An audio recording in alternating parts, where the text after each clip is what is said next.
तो यास्मीन जी, सबसे पहला सवाल आपसे फिर से वही है कि आप अपने बचपन के बारे में, फैमिली बैकग्राउंड, और जब तक आप मुस्लिमा थी, इस्लाम को फॉलो करती थी, उसके बारे में आप कुछ हमको और हमारे दर्शक को बताइए। जी जरूर। मेरा जो बचपन है वो न्यूट्रल परिवार में बीता। मेरे जो अब्बा हैं और मेरी जो अम्मी हैं यानी मेरे वालिदैन, उन लोगों में ज़्यादातर कट्टरता नहीं थी। वो ऐसे ही जैसे सरलता से जीवन होता है उनका, मान लिया तो मान लिया, नहीं माना तो चल रहा है, उस तरह से उनके जीवन था। और मेरे अम्मी-अब्बा का जो है वो लव मैरिज है। लव मैरिज थी? उन्होंने अरे वाह! हाँ। ओके, जी। और मेरे जो दादा-दादी हैं वो भी न्यूट्रल ही हैं, बट मेरे जो हुँ, ननिहाल के लोग हैं, वो लोग थोड़े जी। कट्टर हैं। ननिहाल वाले थोड़े तो कट्टर हैं। जी, जी, वो काफ़ी कट्टर हैं जी। वो लोग।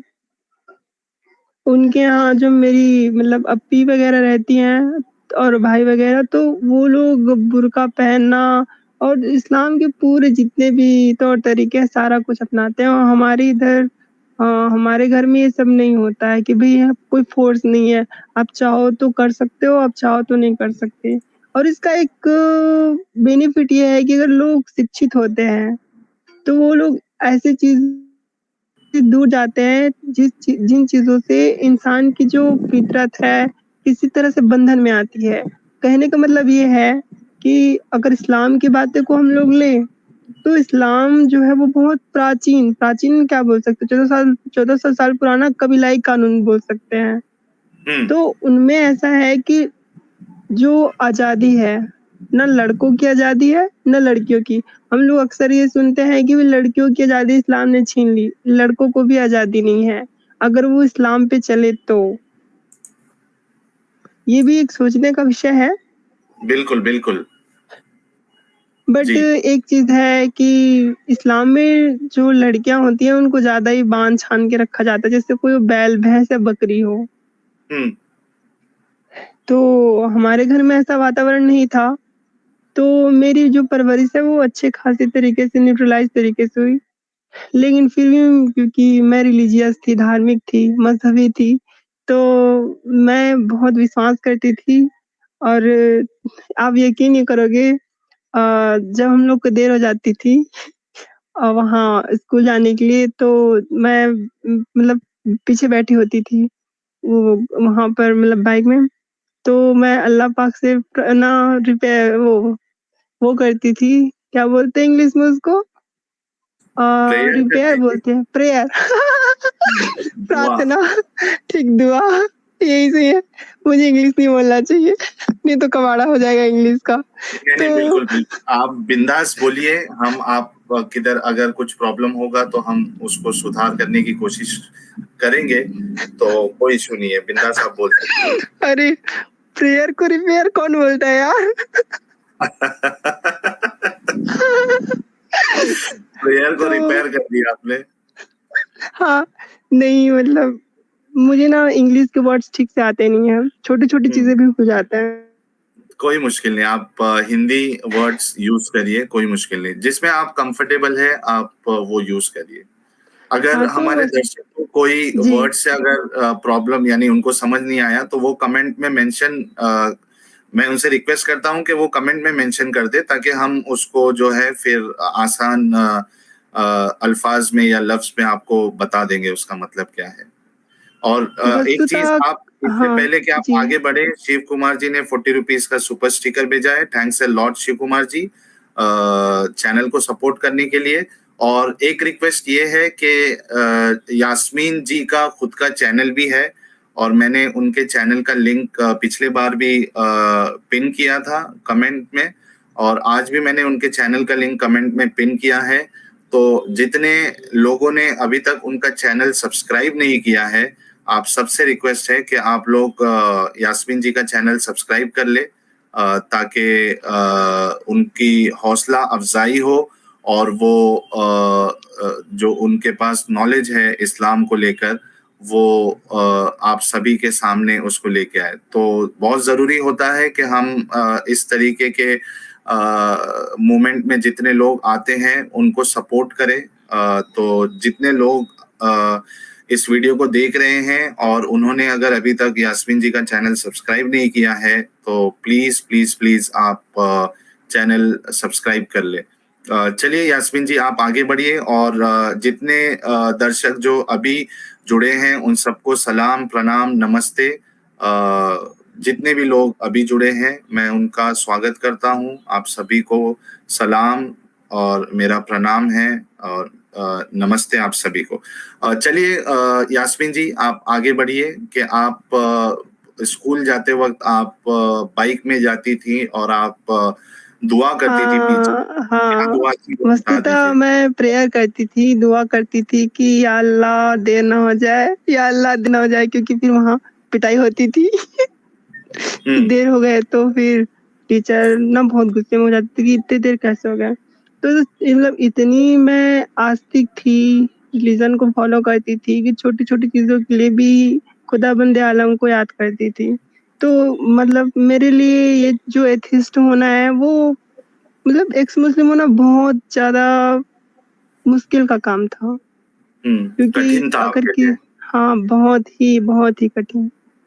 हम्म क्योंकि कोई भी इंसान किसी चीज़ को प्रॉपर्ली मान रहा है और मतलब जब मैंने इन लोगों के वीडियोज़ को देखना भी शुरू किया था, तब तो मुझे बहुत गुस्सा आता था और मैं उनको मतलब ना दुआ करती थी अल्लाह पाक से कि इनको नेस्तनाबूद कर दो। अच्छा मतलब जो इस्लाम के खिलाफ वीडियो बनाते थे तो आप हाँ, उनके लिए बद्दुआएं देती थी। हाँ। ओ हो ठीक है। हाँ फिर आगे आगे चलिए दास्तान को अपनी कंटिन्यू करिए। उसके बाद फिर क्या हुआ यानी कैसे क्या कुछ हुआ सब बताइए सभी दर्शकों हाँ, को। तो समय के साथ-साथ बहुत सारी चीज़ें हम ऑब्ज़र्व करने लगे, मतलब महसूस करने लगे। देखे कि हमारे आस-पास क्या हो रहा है। उस समय ये 3 तलाक और वो जब हम ये मतलब इतने बड़े हो चुके थे कि सही-गलत का फैसला ले सकते थे और समझ सकते थे। तो ये जो 3 तलाक का जो समय था वो 2014 या 15 में ये ज़्यादा उठा था ना? बैन कब हुआ था 3 तलाक? एग्जैक्ट ईयर और मंथ मुझे याद नहीं है लेकिन अगर हमारे दर्शकों में से किसी को पता है तो वो कमेंट में मेंशन कर दे। ट्रिपल तलाक अ, की आप बात कर रहे हैं जो नया बिल पास हुआ था। ट्रिपल मतलब तलाक की बात जो कर रहे हैं ना आप? 3 बार तलाक हाँ। के हाँ, हाँ, अगेंस्ट में हाँ। जो कानून आया था। हाँ, हाँ। ठीक है हमारे दर्शक हमको अपडेट दे देंगे। वो शायद मोदी जी के ना मतलब पीएम बनने के बाद हुआ था ऐसा कुछ। तो जी मतलब अभी 2014 के बाद से हुआ है ऐसा समझ सकते हैं। 2018-19 में शायद हुआ है हाँ, हाँ, हाँ, हाँ। और 2014 एक में आ रहा मोदी है जी आए उसके बाद 2016 से में। है। 4 साल पहले हमारे शहंशाह भाई ने हुँ। अपडेट किया है कि 4 साल पहले ये हुआ था और मीनवाइल वरुण जी ने $1.99 का कंट्रीब्यूशन किया है। बहुत बहुत शुक्रिया वरुण जी। वाह वाह लानत भेजना सुन्नत है।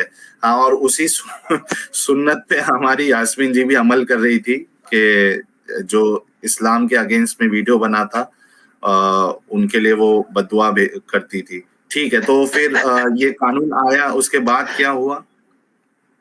हाँ, तो मतलब टीवी पे बहुत ज़ोरों-शोरों से चलता था और मेरे घर के लोग बड़े इंटरेस्ट लेके देखते थे, क्योंकि जब संसद में ये बातें चलती थीं और न्यूज़ में दिखाते थे तो सब लोग इंटरेस्ट से देखते थे क्या होने वाला है और मैं भी देखती थी।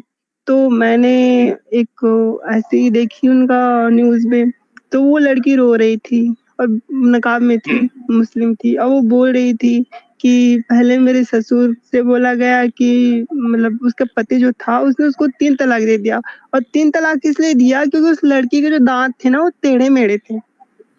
अच्छा। हाँ, न्यूज़ में मैंने देखा हम्म कि वो तो बता रही थी तो शादी से पहले नहीं देखा था क्या। अब वो जो था उसका पति वो होगा छिछोरा। अब हम्म घर वालों के बोलने से या किसी पैसे के लालच से उसने कर लिया होगा उसने निकाह। हम्म और क्योंकि इस्लाम में क्या है कि भई आप 4 शादी कर सकते हो और अगर हम्म नबी के समय होता तो लौंडिया करोड़ों रखो। यानी हम्म कि मतलब बोलते हैं ना कि 4 रख लो और बाकी जो है वेश्यालय की तरह भर लो लड़कियाँ। लोगों को हम्म मारो काटो, उनकी बहन-बेटियों को लाओ और बनाओ अपना लौंडिया, गुलाम बनाओ, बांदी बनाओ। हम्म तो वही है, बस ये है कि वो लोनिया नहीं बना पाते अब। तो अब वो लड़की मौका नहीं बता है रही वैसा। थी, हाँ, वो लड़की बता रही थी कि भई मतलब मेरे दाँत टेढ़े-मेढ़े थे, तो मेरे हस्बैंड ने शादी के बाद मतलब पहले मैं जब शादी करके गई थी तब से मुझे पसंद नहीं करते थे, बाद में उन्होंने 3 तलाक दे दिया और जब वापस से उनके साथ वो रहने के लिए मतलब मतलब घरवालों ने समझाया, तो बोले कि हाँ, भई रह लेंगे करके। तो जब वो मतलब रहने के लिए बोले, तो उनकी एक शर्त ये थी कि हमारा जो बाप है, ससुर है उस लड़की का, उसके साथ हलाला करो। और उसके बाद जब ससुर से हलाला हो गया तो फिर 3 तलाक दे दिया, फिर बोले देवर से हलाला करो फिर होगा, यानी लड़की के 2-3 बार ऐसे हलाला हुआ। तो वो बोल रही थी 3 तलाक खत्म होना चाहिए और ये बात आप यूट्यूब पे सर्च करोगे तो उसकी बयान भी मिलेंगे और ये तो बहुत छा गया था उस समय। और मतलब जो इस्लाम को सही समझता है और ये चीज़ सूरह निसा में है ये आयत हलाला वाली।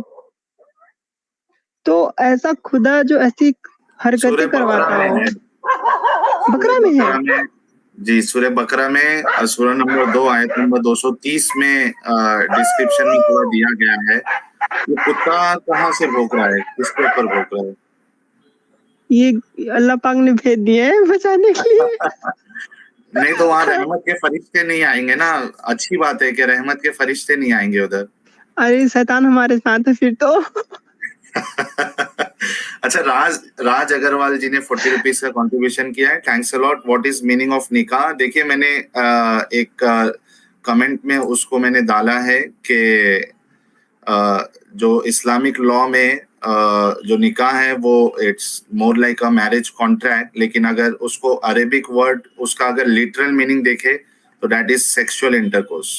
तो ये निकाह है, उसका लिटरल मीनिंग जो है वो सेक्सुअल बहुत, इंटरकोर्स है। बहुत ही घटिया, बहुत ही घटिया। यहाँ शादी हम बोलते हैं ना मतलब कि गैर मज़हब में बोलते हैं, हिंदुओं में ही बोलते हैं शादी पवित्र रिश्ता होता है।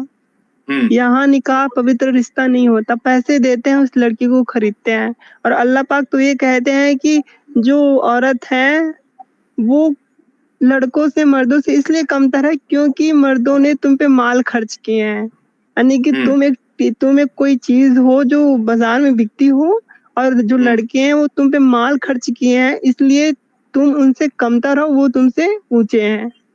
तो बिल्कुल। वो क्या बोलते हैं उसको? मेहर। मेहर शादी मेहर। के है ना? मेहर। तो सही। वो है तो ये तो ऐसे होगा ना कि आप कहीं जा रहे हो और किसी दलाल के पास वेश्यावृत्ति करने के लिए और किसी वेश्या को पैसे दे रहे हो कि ये रखो पैसे और अब फिर हम लोग अपना जो भी क्रियाक्रम है घटिया काम वो करें, तो ये तो वही हो गया ना, बस इसका नाम दे दिया निकाह। मुता भी वैसे ही है, इन दोनों में फ़र्क क्या है? बस ये मुता वाले तो में बहुत पैसे देके डेंजर है। वही तो।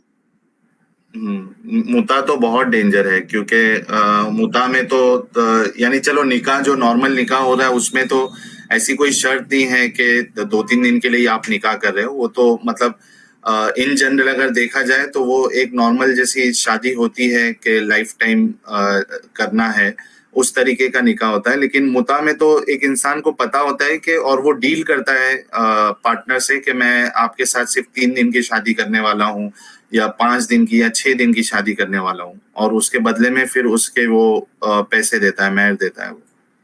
जीवन नाश, सभ्यता का नाश, समाज का नाश। अरे! मेरे मुँह से क्या-क्या निकल जाएगा, ख़ैर छोड़ो।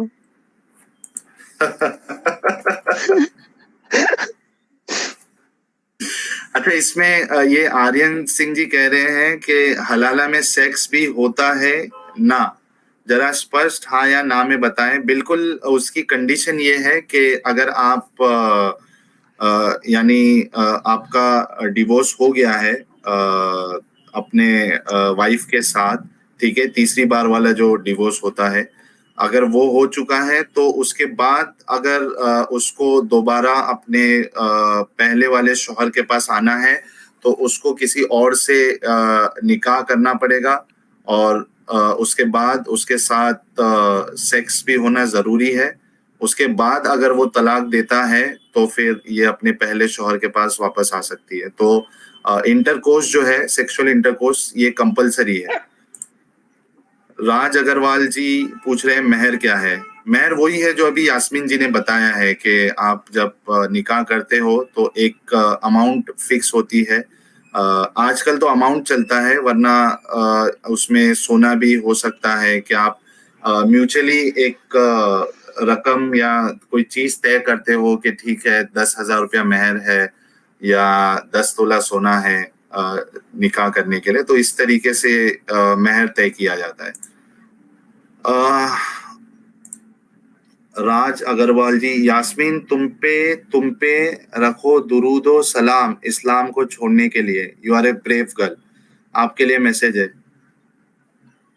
बहुत बहुत धन्यवाद। मैं चाहती हूँ कि दरूदो सभी सलाम मुस्लिम भेजा जा रहा औरतें है सभी लोग छोड़ दें। शुक्रिया, मुझे नबी बना दिया। आपको। ठीक है, आप आगे कंटिन्यू करिए।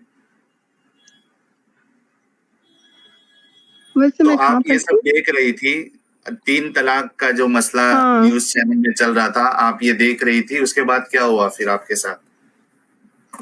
तो एक हृदय को बहुत ठेस पहुंची कि यह किस प्रकार का दृश्य है, किस प्रकार का व्यवहार है, महिलाओं के साथ ये क्या हो रहा है। और हम लोग क्या होता है जीवन में, हम लोग कोई भी चीज़ देखते हैं तो तुरंत उस पे रिएक्ट नहीं करते, अर्थात कि तुरंत उस पे वो नहीं करते। वो धीरे-धीरे हमारे हृदय में वो इकट्ठा होता रहता है और एक समय ऐसा आता है जब वो चीज़ पूर्ण रूप से विकसित हो जाती है, भर जाती है, तब वो फूट जाती है। यानी कि जैसे गुब्बारे में हवा भरते रहो और एक समय के बाद उसमें हवा जाने का वो नहीं रहेगा, तो वो गुब्बारा फट जाता है। वैसे ही बहुत सारी अच्छाइयाँ मुझे पता थी इस्लाम की, लेकिन अब समय था, अब ये नेचुरली अल्लाह पाक की मेहर से कि धीरे-धीरे मुझे इस्लाम की बुराइयाँ पता चलने लगी। अब वो मैं पहला बुराई पता चलती तो उसको इग्नोर करती, लेकिन वो दिल में था। दूसरा पता चलता उसको इग्नोर करती, वो भी दिल में था। ऐसे-ऐसे करके सारी चीज़ें इकट्ठा होती गई और उसके बाद जब मैं 11th में चली गई और उसके बाद मैंने मतलब जो साइंस होता है, विज्ञान होता है, उसके नज़रिए से इस्लाम को देखा। तो मानवीय गुण तो पहले से मेरे आँखों के सामने से वो हट गया था इस्लाम का। उसके जो व्यवहार, आचार, विचार हैं और फिर मुझे हिस्ट्री पता चली इस्लाम की कि इस्लाम कैसे फैला और हमारे देश में जिस तरह से इस्लाम फैला है ना, मतलब कोई ऐसा इंसान हो जो भावुक हो तो उसकी आँखों से लहू के आँसू निकले। ऐसा इस्लाम फैला है भारत में। ऐसे जी। मतलब भयानक तरीके से इस्लाम को फैलाया गया है, औरतों हम्म, की इज्जत लूट के, बच्चों का हम्म, कत्ल करके, मर्डर करके, ऐसे इस्लाम को फैलाया गया है। तो ऐसी जब चीज़ें मुझे पता चली और विज्ञान के ताल्लुक से ना इसमें कुछ ज्ञान है, ना विज्ञान है, ना शिष्टाचार है, ना मानवता है, कोई भी ऐसी चीज़ जिसके लिए कोई धर्म बोल सकते हैं कि हाँ भाई ये धर्म है, ये जो है खुदा का भेजा हुआ कोई मार्ग है, कोई रास्ता है, ऐसा बोले तो ऐसा कुछ भी चीज़ इस्लाम में नहीं आता, कुछ भी, एक चीज़ भी।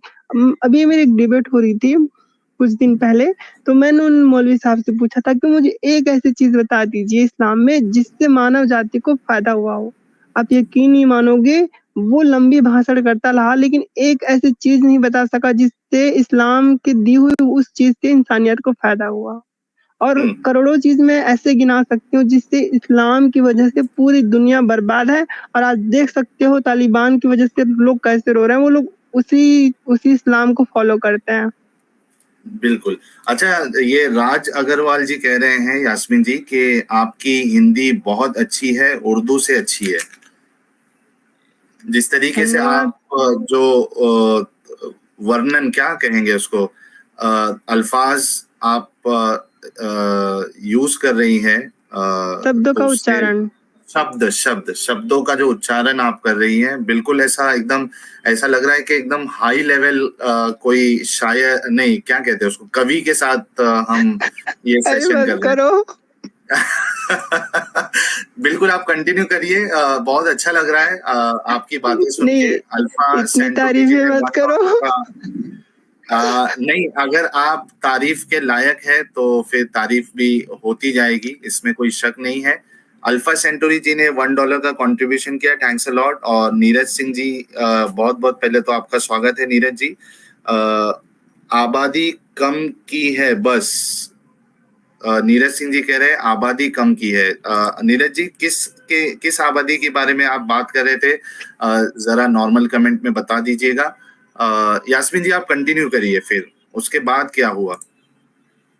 फिर मुझे भाई धीरे धीरे मेरे दिल में जमा हुआ कि शिष्टाचार और सभ्यता के मतलब नजरिए से इस्लाम तो गिर चुका था, अब ज्ञान विज्ञान के स्थिति से भी गिर गया था। बहुत सारे ऐसे आते हैं जो साइंस की मतलब मर्डर कर देते हैं। और मिसाल के इसकी तौर पे? भी मिसाल के तौर पे वही पुराना वाला ले लो तो अब सबको पता चल गया होगा, पहाड़ वाली बात ले लो, आसमान वाली बात ले लो, है ना? तो ऐसे आते हैं, अरे भाई 6वीं क्लास का बच्चे को पता है सारा कुछ, और ये अल्लाह बन के खुद 7वें आसमान में बैठा है, इसको पता नहीं पहाड़ कैसे बनते हैं। एक एक ना मतलब वो मौलवी से मेरी बात हुई थी, तो मैंने उनसे बोला कि अल्लाह पाक ने पहाड़ को गाड़ दिया है, तो इसको साबित करो। तो वो ये बोलने लगा कि अल्लाह मतलब क्योंकि वो है हदीस है उसमें आता है कि जब जमीन अल्लाह पाक ने बनाई तब वो हिलने लग रही थी, डामाडोल हो रही थी क्योंकि वो पानी के ऊपर था। तो अल्लाह पाक ने पहाड़ बनाया और उसमें गाड़ दिए ताकि वो ना हिले नहीं। तो ऐसा उसने बोला मुझसे। तो मैंने कहा कि आप मुझे बताइए सबूत के साथ कि मतलब पहाड़ बनते हैं तो क्या सच में ऐसे बनते हैं? तो बोला हाँ। तो मैंने बोला कि माउंट एवरेस्ट जो है वो हर साल कुछ नैनो मतलब बहुत नैनो मतलब सेंटीमीटर बढ़ रहे हैं। तो अगर अल्लाह पाक ने पहाड़ को गाड़े थे तो वो बढ़ क्यों रहा है? नीचे से बढ़ रहा है ना वो, और गाड़ने का मतलब ऊपर से होता है। तो फिर उसके पास जवाब था नहीं। और फिर मैंने उसको उनको बताया, और ये बात मुझे भी नहीं पता थी कि पहाड़ कैसे बनते हैं। मैंने एक वो जियोग्राफी क्या बोलते हैं उसको, भूगोल शास्त्री की मेरी एक दोस्त थी, तो उनसे मैंने पूछा था कि पहाड़ कैसे बनते हैं, तो उन्होंने मुझे डिटेल से ना मतलब फोटो खींच के दिया था अपने बुक की। तो उसमें मैंने पढ़ा था, बाद में मैंने यूट्यूब पे सर्च किया था कि टेक्टोनिक प्लेट्स के आपस में टकराने से उभार पैदा होता है और उससे पहाड़ बनते हैं। और पहाड़ कई तरह के होते हैं और कई प्रकार से बनते हैं, लेकिन कोई भी पहाड़ ऊपर से आके ऐसे जमीन में नहीं धंसा हुआ है। अच्छा, ये नीरज सिंह जी ने वो जो सुपर चैट भेजा था उसका क्लेरिफिकेशन दिया है। जो आपने कहा था ना कि लोगों को मारा गया, जिस तरीके से फैलाया इस्लाम में, तो नीरज जी यही कह रहे थे कि इस्लाम ने लोगों को मार के आबादी कम की है। और दूसरा, रेखा कुमारी जी हमारे चैनल की मेंबर बनी है, बहुत बहुत